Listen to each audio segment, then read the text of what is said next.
24, Wow. and we're going to discuss our time in the National Guard. So, when me and Mike first met in 2013, we were having a discussion because we're both from the Boston area originally, and it turned out that we were both in the National Guard, but he was in the Air National Guard, and I was in the Army National Guard, but it was like 7 years apart or something. We didn't know each other at the time. Anyways, it turns out Mike was in the blizzard of 78. I was activated in the blizzard of 78. What was that like? What was that like?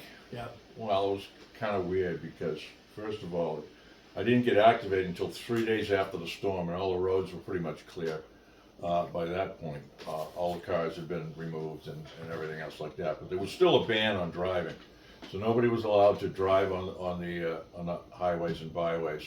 And I was living in Bridgewater, and I got activated to go down to the weather station at Otis Air Force Base on Cape Cod, which is where I was based. I was in the 202nd weather flight.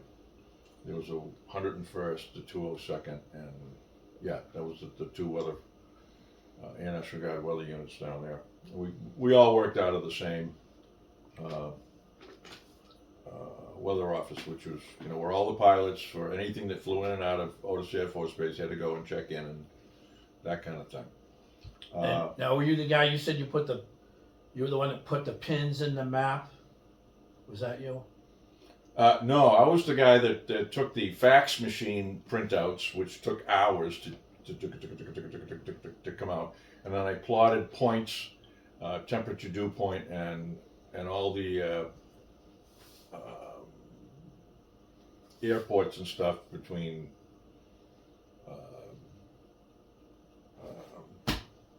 What's the base way up in Pease? In upstate? Drum? No.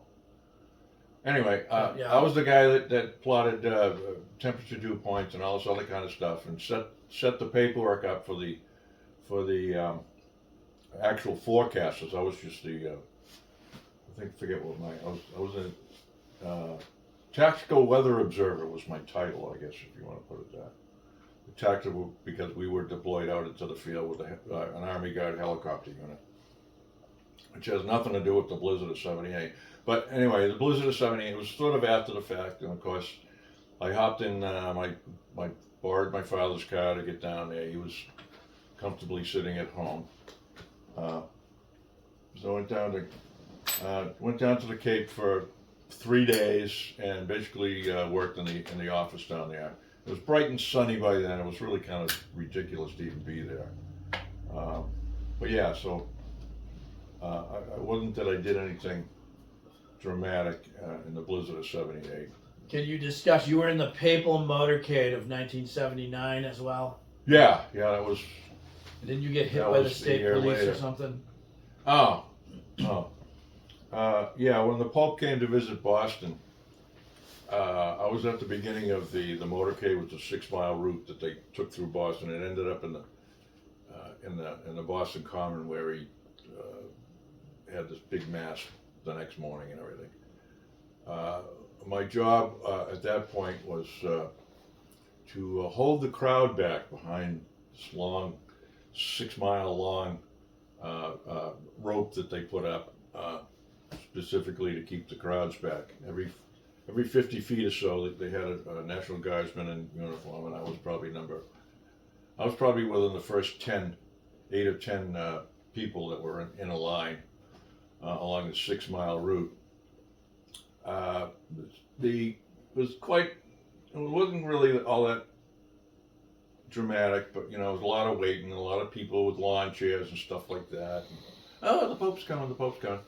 And from my vantage point, looking up over Quincy Marketplace and all those other buildings, there was FBI agents, all kinds of guys, with binoculars looking all around for security and shit like that. But I was almost directly in front of the aquarium in Boston, right down on the waterfront there. So now you got into the Air National Guard because your dad was in it, right? My stepfather was my recruiter, which got me all kinds of laughs when I went to boot camp. I made his quota 1 month. I was 22 years old when I joined in. He was like 2 recruits short for the month, and I was one of the 2 that helped him out. And you got your brother too, right? Yeah, he got my brother a couple of years later. My brother Bill. So how would you sum up what the Air National Guard was like? It's kind of like Boy Scout camp for me. I don't. It's not like it was in when you were in, where you could get activated and sent to an actual battle zone or anything else like that. When I joined, I knew exactly. We had just got done with the Iran hostage crisis thing, or that was it right in the middle of it actually, because that was what, 77? 79. No, it was 77. No, they took, because they released him the day Reagan got elected, and that was 444 days. Remember, that was the big thing Yeah, but that's a year plus, so you back it up a little bit. from 81. Yeah, so Yeah, so 79. 52 hostages and all this kind of stuff was going on. And I figured if I was going to get, because I was still, draftable at that time,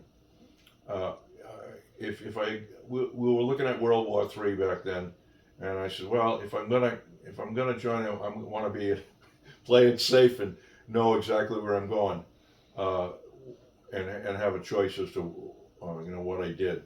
So I could have got into avionics,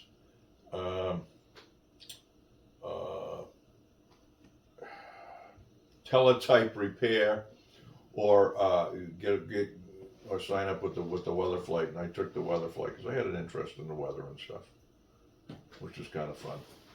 But overall, I don't think it was a waste of time because it did get me free tuition at any state college while I was in for that 4 years, and it was a good experience.